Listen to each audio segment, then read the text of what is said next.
안녕하십니까. 기능의학으로 환자를 치료하는 의사 닥터덕입니다. 여러분들 주변에 보면은 베지테리언, 한글로 바꾸면은 채식주의자가 요즘 들어서는 종종 보이는 것 같아요. 과거에는 그렇게 흔하진 않았는데 저한테 오는 환자들 중에서도 보면은 많은 프로테이지는 아닌데 10명 중에 1명 정도 꼴로는 완전한 토탈 베지테리언인 경우도 있는 것 같고, 어떤 부분들은 좀 부분적으로 어떤 것까지는 허용을 한다. 예를 들어서 우유라든지 계란 정도는 허용을 하고 육고기를 전혀 안 먹는다, 이렇게 하는 경우도 있는데, 무튼 간에 채식주의로 넘어가게 되면 생기는 여러 가지 문제. 근데 과거로 돌아간다면은 인류가 창조됐던 시기에 보면은 하나님께서 인류를 만드시고 아담에게 먹거리를 허용하셨거든요. 그때 허용했던 것들이 다 심했는 채소하고 과일, 이런 야채 종류들이었다고 보여집니다. 그것만 먹으면 충분했다는 얘기겠죠. 근데 몇 가지가 문제인데, 우리가 여러 가지 오랜 세월을 살아오는 과정에서 우리 몸에 유전자의 변이라는 게 일어날 수 있잖아요. 그 변이를 통해서 우리 몸에서의 어떤 유전적인 문제 때문에 일부 사람에 한해서는 우리가 식물에서 섭취됐을 때 생기는 여러 가지 영양소를 갖고서 우리 몸에 필요한 것들로 전환되는 이 과정이 필요한데, 이거에 문제가 있는 사람들이 이제 생기기 시작한 거예요. 그러다 보니까 요즘 같은 경우에는 만약에 본인이 유전적으로 내가 식물을 통해서 섭취했던 영양소 중에서 얘를 갖다가 제대로 활성화시키지 못하는 유전자를 갖고 있다는 가정 하에서는, 이런 분들이 만약에 베지테리언이 됐다 그러면 심각한 건강상의 문제를 일으킬 수도 있습니다. 그래서 그걸 좀 더 말씀드릴 건데요. 우리가 어렸을 때 부모님을 통해서 먹기 싫은 애한테 자꾸 주면서 이거 먹어야지 눈 좋아져 하면서 먹었던 거 기억나시나요? 대표적인 게 당근이죠.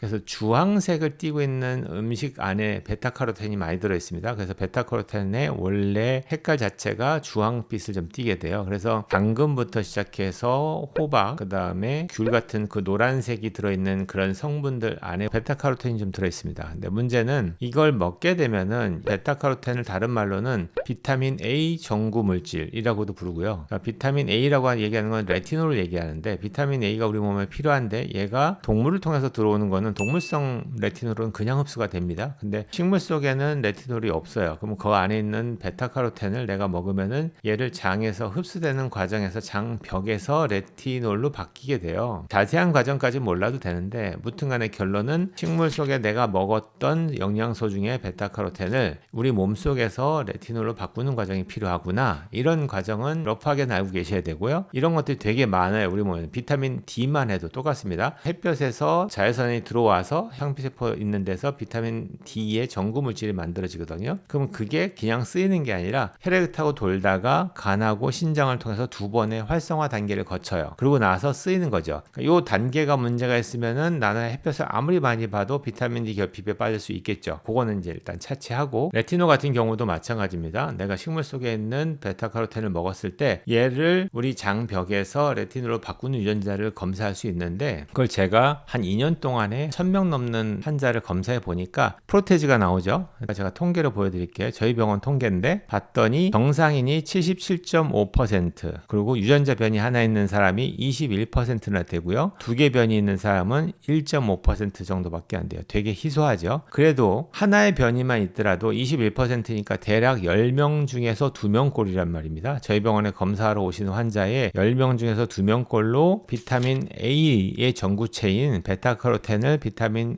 A로 전환시키는 유전자에 문제가 있다라는 거예요. 그러면은 10명 중에 2명 꼴인데 베지테리언이 10명 중에 1명이다. 이러면 그 1명이 여기 안에 들어간다. 그럴 때는 이제 심각한 비타민 A 결핍에 빠질 수 있겠죠. 그렇게 이해하시고 정확한 검사를 통해서 내가 만약에 이런 유전자 변이가 있다. 이 유전자가 BCO1 유전자 또는 BCMO1 유전자, 이렇게 두 가지로 불려지는데, 과거에는 BCMO1이라고 불렀고요. 지금은 그냥 BCO1 유전자라고 부릅니다. 이거는 베타카로텐 옥시제네이즈 1 이렇게 부르는 건데, 이걸 약자로 앞에 자만 따서 부르는데요. 아무튼 간에 이 유전자 변이가 저희 병원에 오는 환자들 기준으로 봤을 때 대한민국의 대부분의 평균이 75%는 정상적인 유전자를 갖고 있는데 25% 정도만 비정상적인 유전자를 갖고 있기 때문에, 이런 분들은 꼭 동물성 레티놀의 섭취를 게을리하시면 안 된다. 그래서 영양제로 드시든지 아니면 최소한도로 일주일에 한 번 정도는 돼지 간이나 소 간 같은 간, 지방이 충분히 들어있는 영양소가 풍부한 동물성 음식을 섭취를 하셔야 됩니다. 그렇게 하시면 되고, 이것도 좀 연관이 있는데, 어렸을 때 여러분들 귤 많이 까먹거나 앉은 자리에서 뭘 먹고 나면 그 다음날 되면 손이 노래지는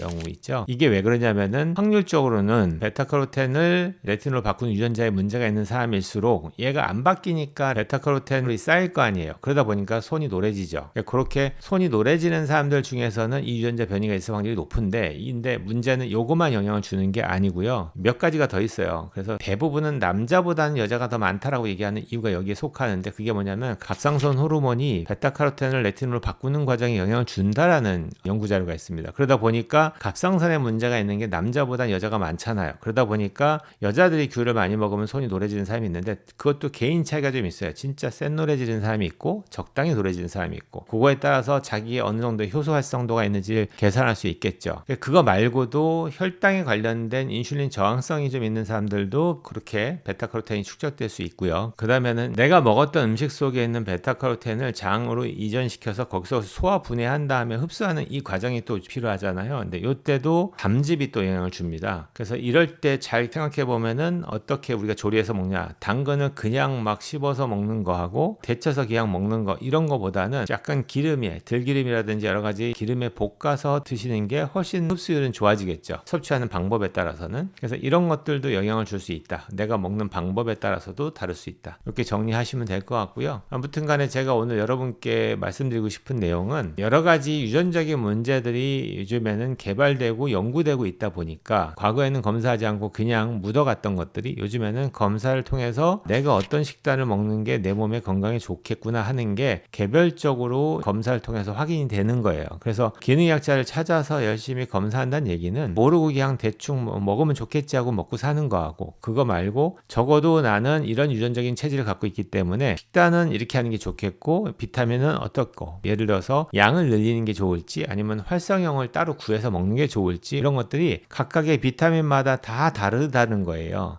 그래서 이걸 어느 정도 연구하고 공부하신 기능의학자를 만나셔야지 비타민도 디테일한 관리가 되지, 그렇지 않으면 과거에 제가 처음 공부했던 한 20년 전만 돌아가더라도 그때는 이렇게 하나도 아는 게 없잖아요. 그러니까 무조건 비타민 좋은 거니까 한번 먹어봐, 이런 식으로 먹었단 말이죠. 그래서 저도 공부할 때는 이것저것 막 때려 부어서 먹어봤어요, 처음에는. 그래서 한 주먹씩 두 주먹씩 막 먹어봤는데, 모를 때야 그렇게 할 수 있는데 요즘 같은 경우라면 그렇게 안 하죠. 제 유전자 검사를 다 한 다음에 이거에 맞춰서 나는 이거를 좀 더 넣어주고, 요거는 활성형이 좀 더 많이 필요하고, 요거는 활성형이 필요 없지만 양이 더 많이 필요할 것 같고, 이렇게 개별적인 조절을 통해서 좀 더 디테일한 개별 관리가 될 수 있겠다, 이렇게 이해하시면 좋을 것 같습니다. 오늘은 여기까지 공부하겠습니다. 온 국민이 건강해지는 그날까지 닥터덕은 여러분과 함께 합니다.